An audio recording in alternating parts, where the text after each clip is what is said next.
যেসব কারণে দেশে ফিরছে না তারেক রহমান, জানাবো এই বিষয়ে বিস্তারিত খবর। চলুন ভিডিওটি শুরু করা যাক।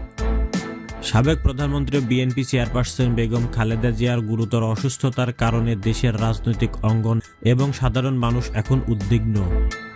মায়ের পাশে থাকা এবং চিকিৎসা তদারকি করার জন্য বিএনপির ভারপ্রাপ্ত চেয়ারম্যান তারেক রহমান লন্ডনে অবস্থান করছেন, তবে তিনি আপাতত দেশে আসছেন না। দলের সূত্র জানাচ্ছে তারেক দেশে না ফেরার নেপথ্যে মূল 5টি কারণ রয়েছে। প্রথমটি হলো জাতীয় ও আন্তর্জাতিক কূটনীতি। দেশে ফেরার সময় রাজনীতি ও কূটনৈতিক প্রভাব বিবেচনা করা হচ্ছে। 2. ব্যক্তিগত নিরাপত্তা। তারেকের নিরাপত্তা অত্যন্ত স্পর্শকাতর, তাই সরাসরি দেশে আসা ঝুঁকিপূর্ণ।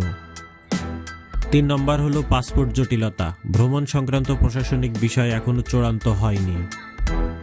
4 নম্বর হলো ট্রাভেল পাস প্রয়োজন।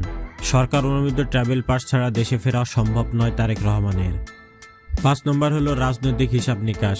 দলীয় ও রাজনৈতিক পরিস্থিতি এখনও দেশের অভ্যন্তরীণ ও বাহ্যিক বিভিন্ন প্রভাবের মধ্যে সমন্বয় প্রক্রিয়াধীন। তারেক রহমান নিজেও ফেসবুকে উল্লেখ করেছেন, মায়ের পাশে থাকার আকাঙ্ক্ষা তার রয়েছে, কিন্তু সিদ্ধান্ত এককভাবে নেওয়া তার নিয়ন্ত্রণাধীন নয়।